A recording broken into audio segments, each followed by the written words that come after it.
vontade, irmã, pode iniciar.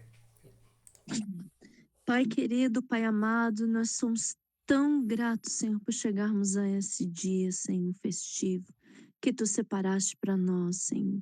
Nós somos tão alegres, Senhor, por termos a oportunidade de conhecer a Tua palavra, Senhor, de viver a Tua palavra, Senhor. E nós clamamos a Ti, Senhor, que o Teu Espírito Santo, Senhor, visite cada lar aqui representado nessa noite, Senhor, que essa palavra não seja somente o maná do Shabat, Senhor, mas seja viva, Senhor, e eficaz, Senhor, para que nós possamos despertar, Senhor, para a tua orientação, Senhor, nós possamos despertar para a verdade, Pai. Fica conosco, ministra através do teu servo, Senhor, opera as tuas maravilhas no nosso meio, Senhor, que possamos celebrar juntos, Senhor, com bênçãos e entoando louvores, engrandecendo o teu nome, Pai, em nome de Jesus, amém.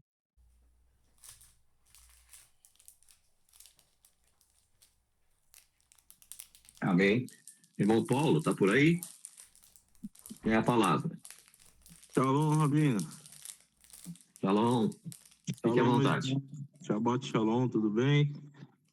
Eu quero ser bem rápido, para não tirar o tempo aí do estudo da palavra, mas eu queria compartilhar algo com os irmãos, que em tudo a gente tem que dar graça, tudo a gente tem que agradecer o Eterno, né?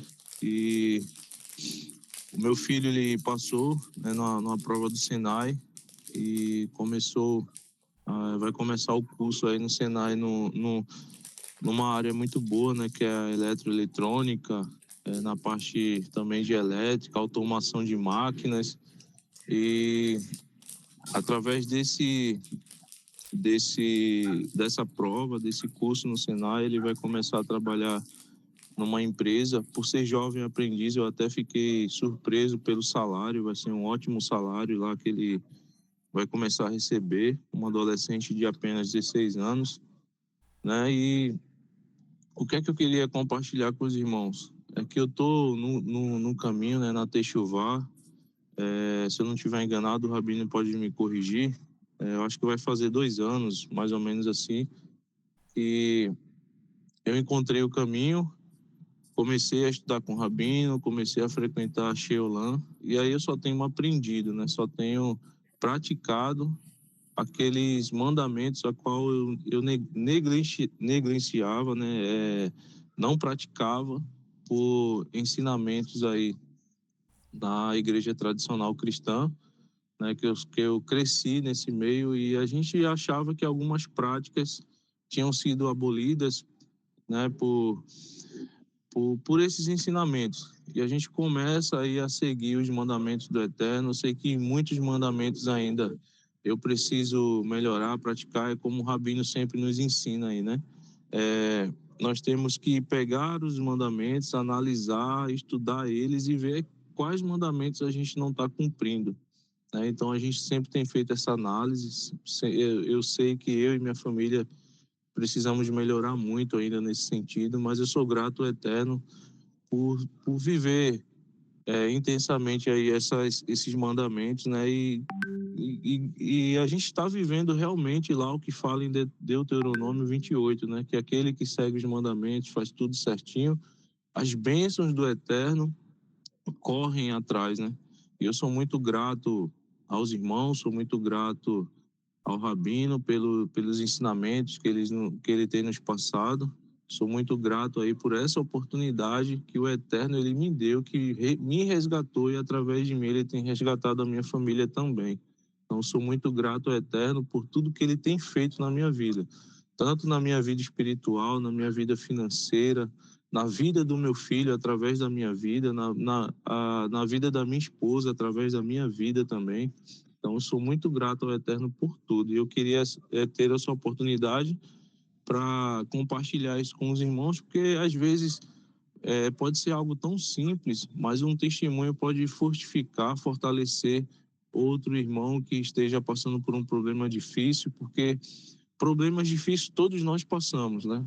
Mas temos que ser gratos ao Eterno, não só nas bênçãos, mas também nas dificuldades, porque tudo é para o nosso crescimento. Todas as coisas cooperam para o bem daqueles que obedecem os mandamentos de Deus. Amém, meus irmãos? É isso que eu queria compartilhar com os irmãos. Amém, muito obrigado, irmão Paulo. Isso é muito importante, nós aprendermos a sermos gratos, né? Nós não podemos ser como os 9 leprosos. Dos 10 que foram curados, apenas um voltou, os 9 foram embora. E Deus se agrada quando nós somos gratos por tudo que Ele tem feito por nós. E é importante também salientar que a techuvá, ou a restauração, assim chamada, é um processo difícil. Por que difícil? Porque mudanças, elas causam um certo medo, uma certa preocupação, mesmo mudanças para coisas boas. O profeta Oséias, no capítulo 4, versículo 6, é um versículo que a gente sempre lê, diz assim: meu povo foi destruído porque lhe faltou conhecimento, porque desprezastes o conhecimento. Muitas vezes nós desprezamos o conhecimento da palavra. Eu, até pouco tempo atrás, eu vinha falando que tinha cerca de 50 mil denominações cristãs. E esses dias eu fiquei sabendo que, na verdade, já temos mais de 100 mil, ou seja, pensamentos divergentes, diferentes do que a palavra. Por quê? As pessoas, elas procuram pegar das escrituras aquilo que lhe convém. E aquilo que não lhe convém, elas acabam ignorando. E, infelizmente, as pessoas, elas têm uma dificuldade muito grande. E quando ela quer justificar alguma mudança que ela não quer fazer, ela se apega, está escrito aqui, então está aqui, eu vou seguir isso aqui.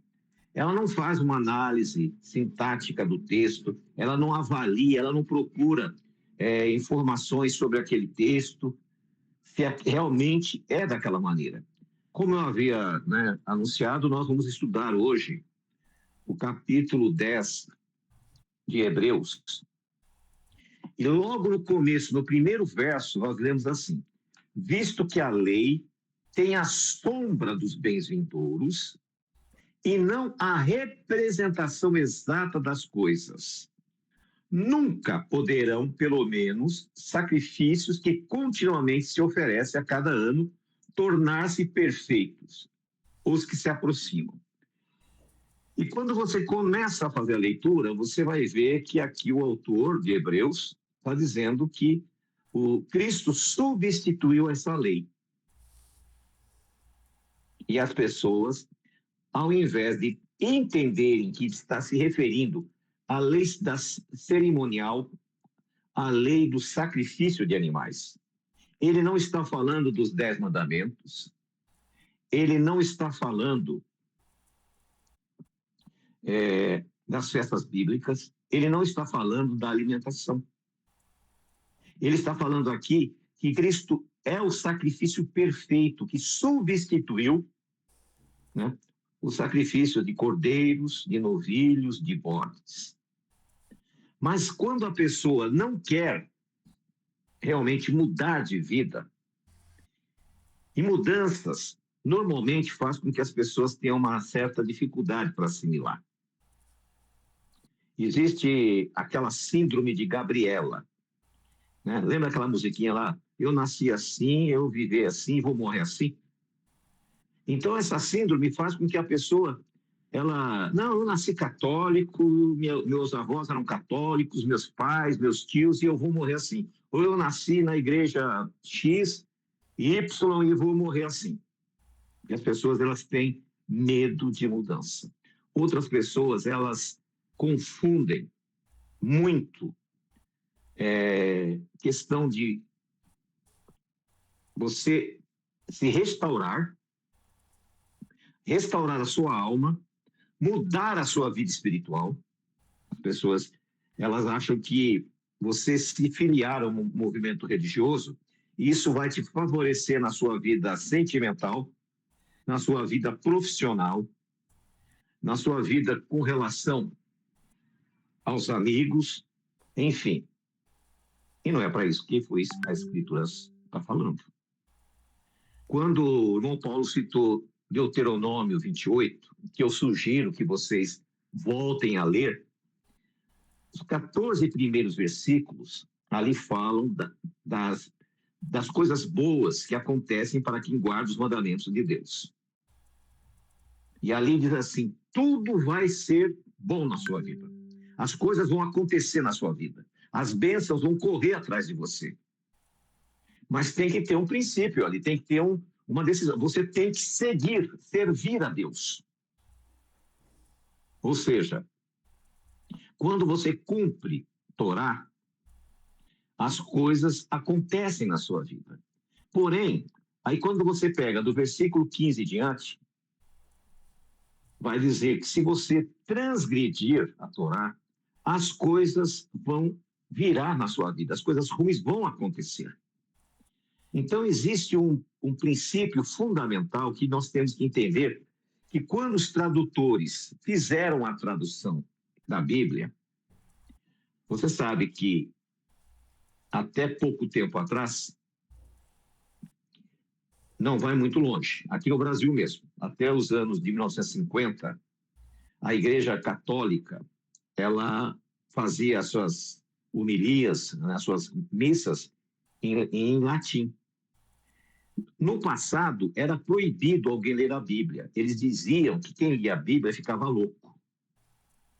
Porque nunca foi de interesse da igreja que as pessoas lessem a Bíblia. Quando a pessoa vem de um movimento pentecostal, ele vai focar sua leitura nos dons espirituais. E ele ignora os outros.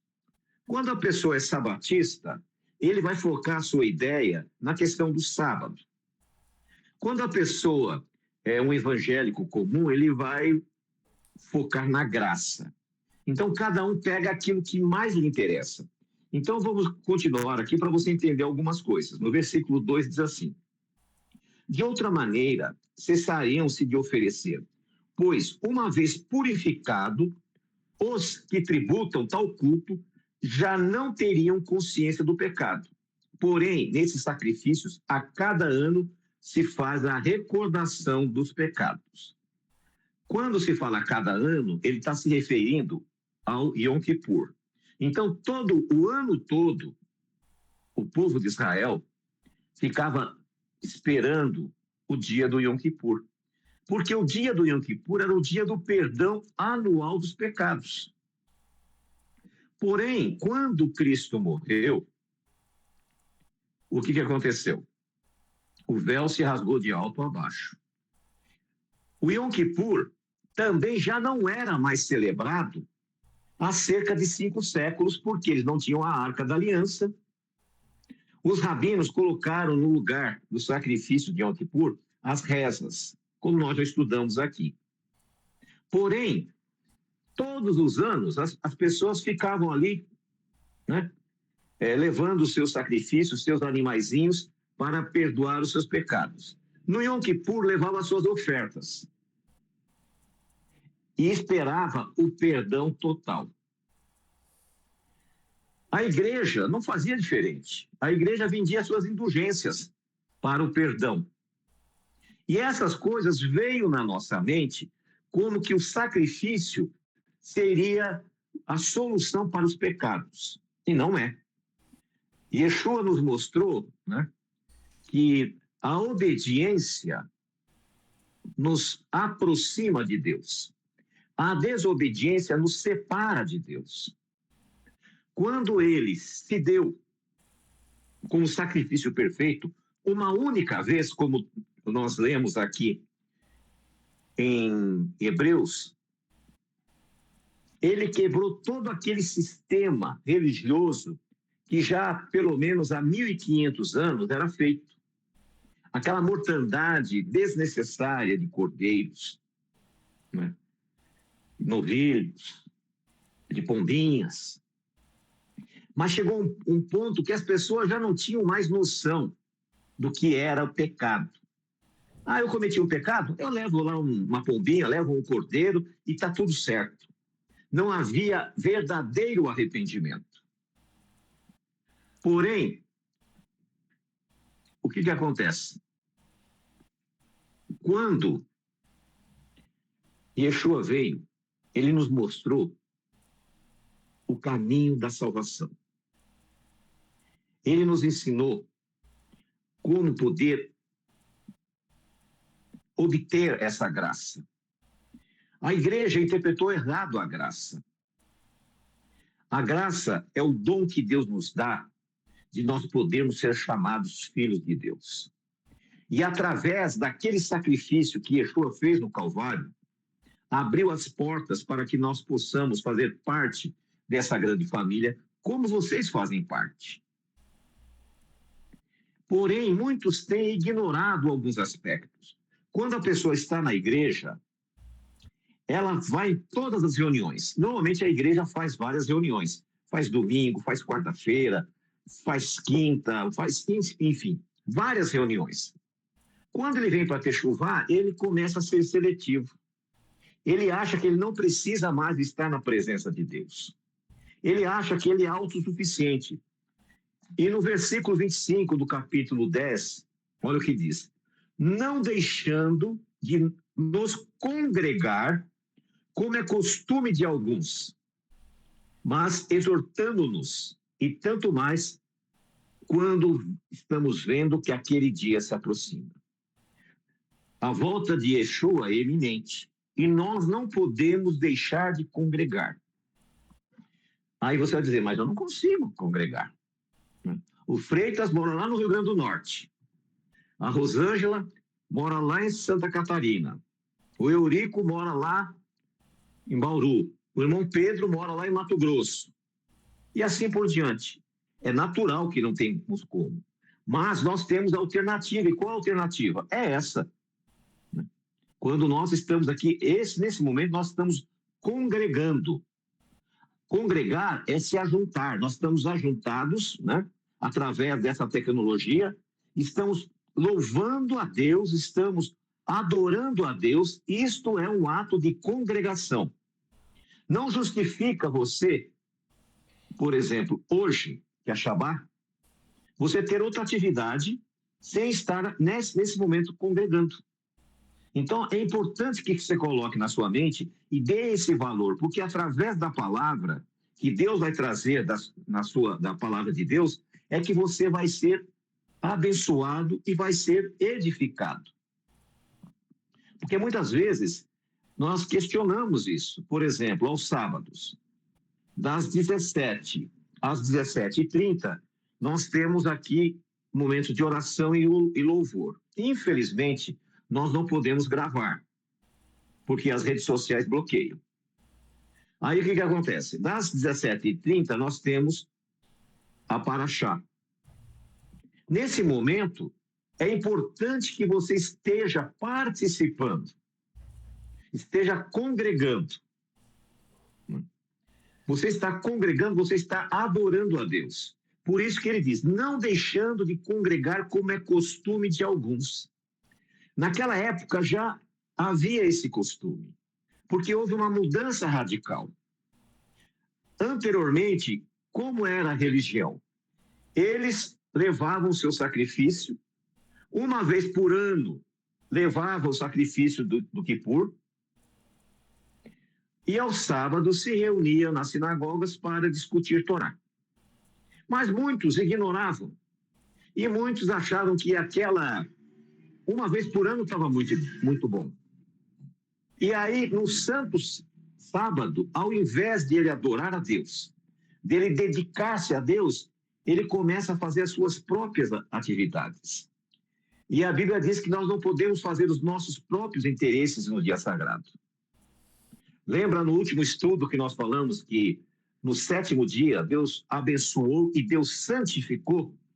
Quando você observa esse dia, você é abençoado e é santificado. Mas quando você transgride, você não é abençoado e você perde a santificação. Então você precisa começar a entender a importância que é sermos diferentes. A importância que é nós sermos pessoas determinadas, pessoas que realmente tenham convicção. Por exemplo, entre nós temos aqui pessoas oriundas das igrejas sabatistas, né, igrejas evangélicas, e muitos que, quando eram sabatistas e evangélicos, eles não perdiam os cultos. Mas hoje está tudo bem, e não é assim. Então, nós não podemos deixar de congregar. Quando você perde uma reunião como esta, você não vai conseguir acompanhar o próximo estudo. Nós estamos estudando o livro de Hebreus. Depois nós vamos entrar nos outros livros das epístolas. Quando você perde, você não vai entender. Porque não adianta você pegar texto pensado. E olha aqui o que diz no versículo 26.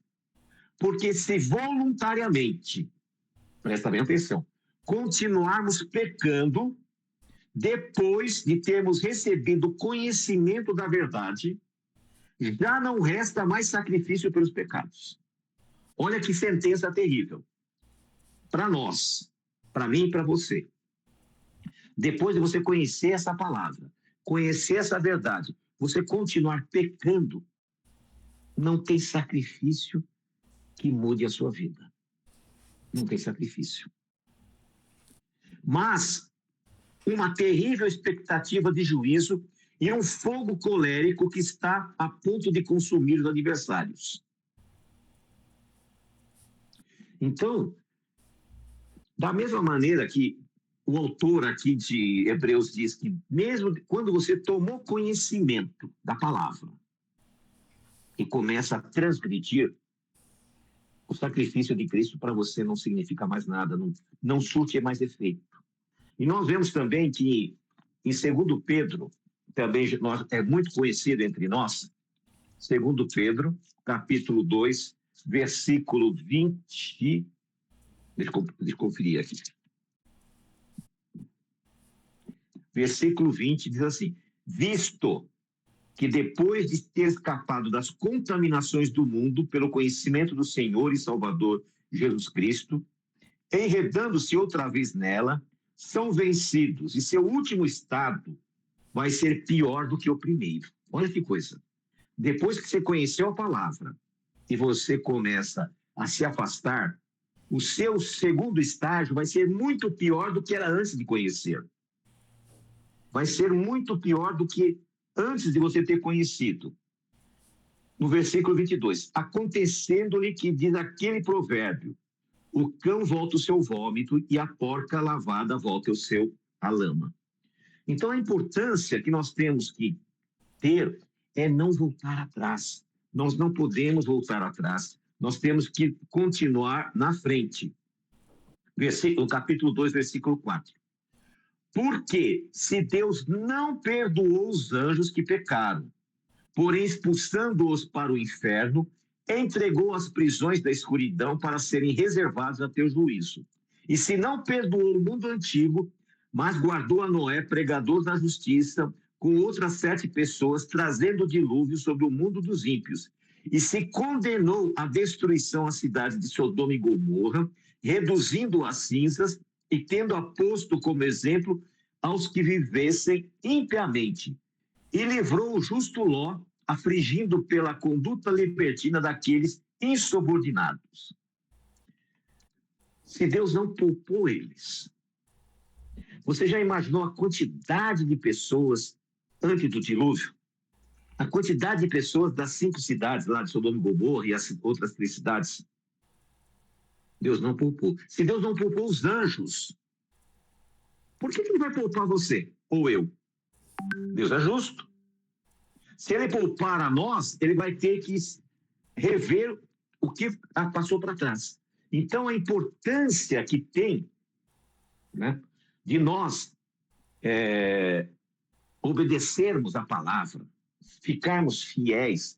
Irmãos, basta você olhar as profecias, estão acontecendo aí diariamente.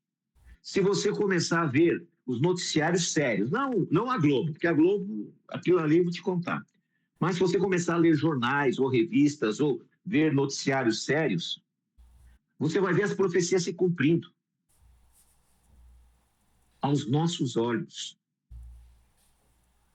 A volta do Senhor é iminente. Então, nós temos que nos preparar para o que há de vir. Mas muitos vêm para Techuvá, como eu tenho visto nas redes sociais, por uma questão cultural. As pessoas gostam de vestir roupas culturais judaicas, gostam de cantar músicas em hebraico, como se isso transformasse as suas vidas. E não transforma. A verdadeira transformação é observar a palavra de Deus, é guardar a Torá, é seguir esses princípios que são fundamentais para que nós possamos alcançar graça, a presença de Deus e possamos continuar nessa grande jornada, né? Porque senão, o que vai acontecer? Nós não vamos alcançar a salvação. E se eu pegar você aqui e fazer com que você olhe lá para trás, naquela primeira criação, imagina a quantidade de pessoas que tinham. Imagina a sabedoria que era dos antediluvianos, porque eles tinham saído recentemente da mão do Criador. E apenas Noé e sua família foram salvos. Se nós formos lá para Sodoma e Gomorra, apenas Ló e suas 2 filhas. E depois ainda acabaram perecendo. Se nós chegarmos e formos avançando mais à frente, nós vamos ver que apenas uma pequena minoria foi salva. E Yeshua disse assim: onde tiver 2 ou 3 em meu nome, ali estarei. Por que ele disse isso? Porque ele sabia que as grandes massas, as multidões, não iam ficar. Ele alimentou 4.000 pessoas, depois 5.000 pessoas, e quando ele começou a trazer palavras duras, as pessoas viraram as costas e foram embora. Ele olhou para os seus discípulos e disse: vocês também querem ir embora? Pode ir. Ou seja, muito poucos estão aptos a serem salvos. Mas por quê? Porque eles estão mais preocupados com o que há a ver de comer, beber, vestir. E Yeshua diz: olhai, os lírios do campo nascem no meio do brejo, mas nem Salomão se vestiu daquele jeito. Olhai os pardais, não plantam, não semeiam, e Deus dá o seu alimento. Você já viu algum passarinho revirando lixo? Ou se arrastando no chão? Não. São lindos, maravilhosos, porque Deus cuida dele. E Deus não vai cuidar de você. Será que as coisas não estão acontecendo na sua vida? É porque o seu foco está do lado errado? Ao invés de você estar olhando para frente, você está olhando para trás. Ao invés de estar olhando para cima e olhar para Deus, esperando as bênçãos vir de Deus, você está pensando que as bênçãos vêm da sua sabedoria, do seu conhecimento, do seu braço. Lembra que Deus sustentou 2 milhões de pessoas no deserto? Se cada pessoa comesse 2 porções ou 3 porções de maná por dia, eram 6 milhões de porções de maná. E nunca faltou durante 40 dias, 40 anos. Deus alimentou aquele povo. A Bíblia diz que as suas roupas não se estragaram. Os seus calçados não se estragaram. Deus cuidou daquelas pessoas. Não vai cuidar de você? E como que ele vai cuidar de você? Como é que ele vai abrir as portas para você? Você tem que estar em aliança com ele. Porque ele garante que você vai alcançar vitória. Muitas vezes nós ficamos tão preocupados com as nossas decisões equivocadas, mas existe uma solução. O joelho. É joelho no chão, orando nas madrugadas, jejuando, pedindo a Deus sabedoria para se aprofundar na palavra. Porque a Bíblia diz: buscai em primeiro lugar o reino de Deus e a sua justiça, e as demais coisas vos serão acrescentadas. Então você só vai conseguir mudar a tua história, não é com a sua força do braço, não é com a sua capacidade mental, mas é com a sua capacidade espiritual. A partir do momento que você tiver uma aliança com Deus, a partir do momento que você tiver um compromisso com Deus, as coisas vão tomar outro rumo na sua vida. As coisas vão se transformar, as coisas vão modificar. Porém, enquanto você continuar tentando resolver do seu jeito, você não vai alcançar graça. Enquanto você tentar buscar uma justificativa na Bíblia para a sua transgressão, você vai se afundar cada vez mais. E não haverá sacrifício de Yeshua que resolva o seu problema. Eu tenho falado para todos que chegam aqui. Você chegou na casa do Senhor. Você não precisa, do dia para a noite, virar a chave. Você vai aprendendo, vai... Por que você guarda Shabat? Não vai guardar Shabat porque para alcançar graça, não. É gratidão. Por que você não come carnes impuras? É gratidão. Quando você aprender a guardar as festas bíblicas, quando você aprender a congregar, as coisas vão acontecer na sua vida. Mas enquanto você tentar fazer pela sua própria força, ou você tentar ficar todo magoadinho ou magoadinha, porque as coisas não estão acontecendo, elas vão continuar não acontecendo. É assim que funciona a vida. Porque até aqui tem nos ajudado o Senhor. Diariamente somos tentados, diariamente estamos tentados a ser enganados. Esse mundo jaz no maligno. O mal está às portas, mas Deus está do teu lado. 1000 cairão ao teu lado, 10.000 à tua direita, e você não será atingido. Eu canso de falar para vocês sobre o Salmo, capítulo 1. Não se assente à roda dos escarnecedores.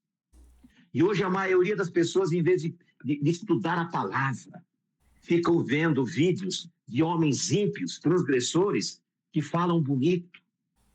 Mas no meio da beleza das suas palavras, vem a heresia, vem a mentira. E, normalmente são pessoas prósperas, pessoas que crescem espiritualmente, não. Mas materialmente, sim. Porém, o destino deles é um só. Por isso que nós temos que parar com isso. Temos que voltar às veredas antigas. Outra coisa, nós precisamos entender por que cumprir a Torá. Qual o propósito de tudo isso? Não cumpra nenhum mandamento se você não entendeu. Se você tem dúvidas, eu nunca me neguei de responder para vocês. Todos que me perguntam, eu respondo. Eu procuro uma palavra. Se eu não sei a resposta, eu vou tentar achar. Porque eu sempre estou à disposição. Isso não acontece com outros líderes messiânicos. Outros aí estão interessados em ganhar dinheiro. Por exemplo, numa reunião como essa aqui, como hoje, eles cobram R$50 por pessoa para participar. Como o meu Senhor disse, de graça receber e de graça dar, é dessa maneira que eu sigo. Outros cobram dinheiro para dar uma resposta. Teve uma pessoa que, de vez em quando, aparece aqui, nunca mais vi essa senhora, e ela perguntou, quanto o senhor cobra para me responder uma pergunta? Eu falei, não cobro nada. Não, porque tem um outro rabino aí que me pediu R$150. Ou seja, as pessoas fazem negócio com a palavra de Deus. As pessoas brincam com coisas sagradas. E as pessoas são induzidas, enganadas. Por quê? Porque elas não vêm na presença de Deus. Elas hoje não tem o que fazer. O Globo Repórter não está legal. Eu vou lá assistir a programação. Não faça isso. Em cada reunião que nós temos, irmãos, Deus tem trazido palavras para pessoas específicas. Normalmente, quando termina, muitas pessoas me procuram. Dizem, olha, aquela palavra que foi dita ali serviu para a minha vida. Então, vamos tirar o máximo de proveito dos estudos. O livro de Hebreus, ele nos apresenta o nosso sumo sacerdote segundo a ordem de Melquisedeque.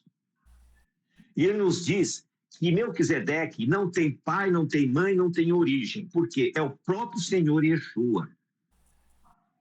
Aí você diz, mas eu não acredito, é problema seu. Porque nós temos um estudo aí que é Yeshua antes da encarnação, onde eu mostro em vários textos da Bíblia hebraica, chamado Velho Testamento erroneamente, aonde Jesus se manifestou.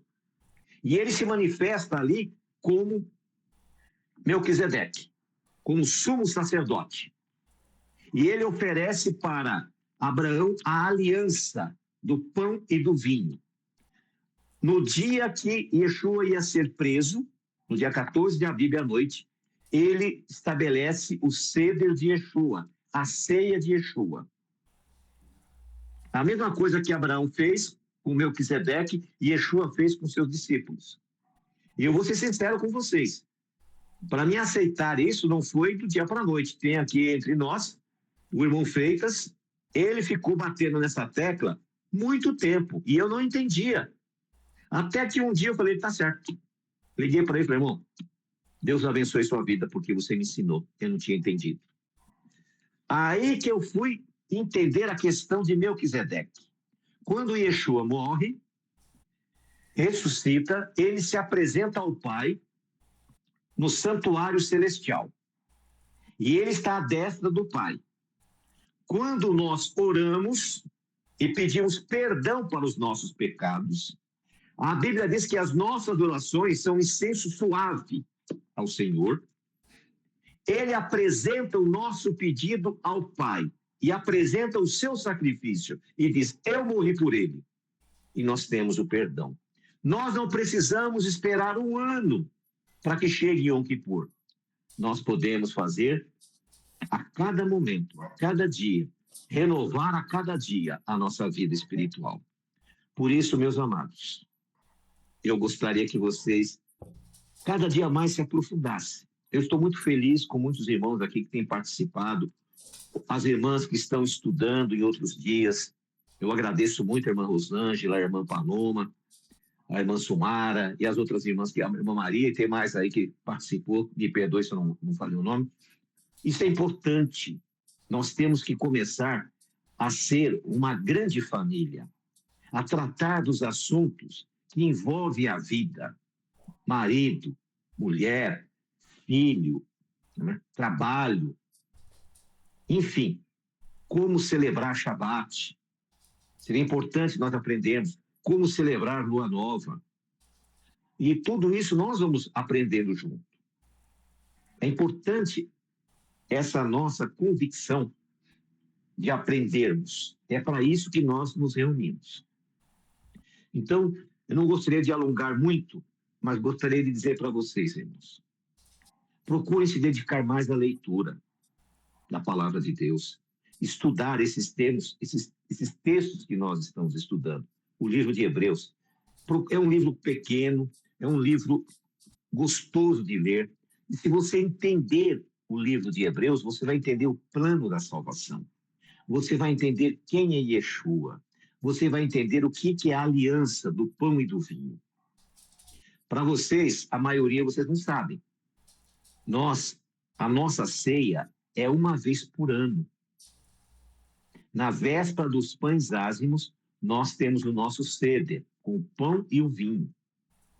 É a renovação de nossa aliança a cada ano.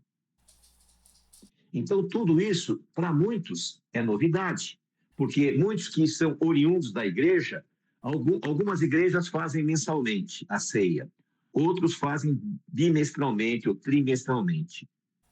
Nós fazemos uma vez por ano, porque Yeshua disse, fazei em memória de mim. A palavra memória, de memorial, lembra o dia da morte. Se você for ler a Bíblia, você não vai encontrar data de nascimento de ninguém, mas fala do dia da morte. Porque, para Deus, a morte é mais importante que o nascimento. Por quê? Porque a morte sela aquela vida, ou para o bem ou para o mal.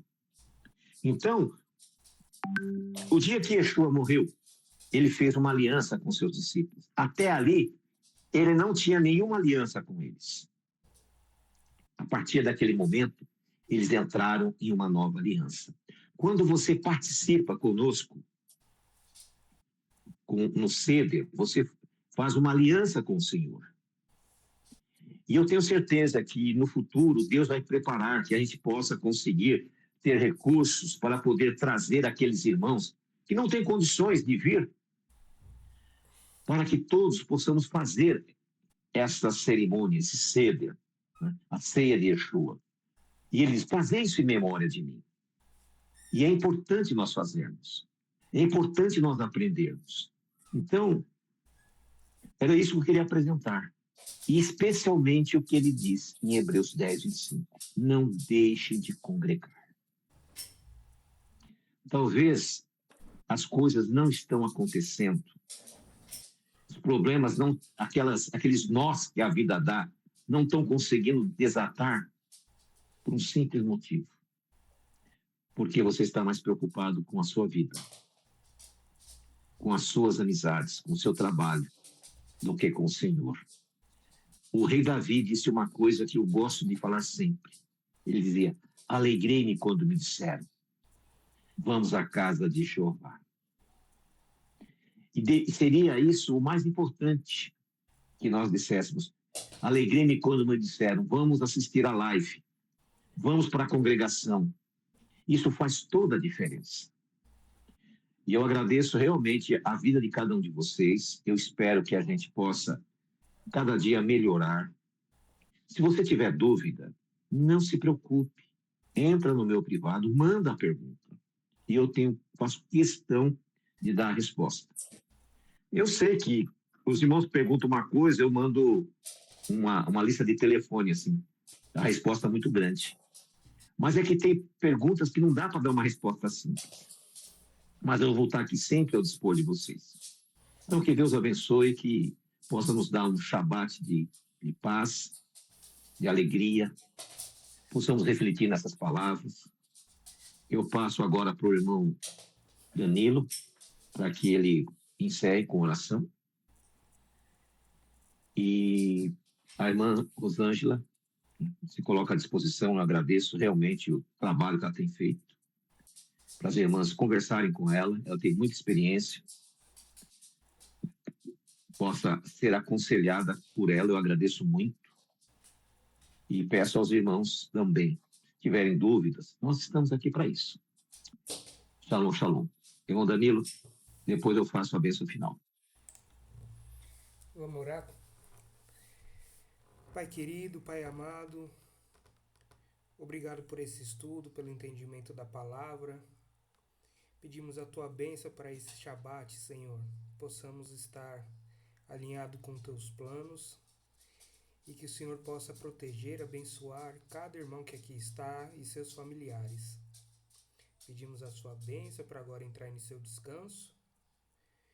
Possamos ter um dia tranquilo, abençoado ao Teu lado, Senhor. Possamos fazer tudo para a Tua honra e glória. Que possamos estar, Pai, alinhado a tudo que leve até Ti. Nos guarde nesse dia sagrado, abençoe a cada irmão que aqui está, quem está nos assistindo.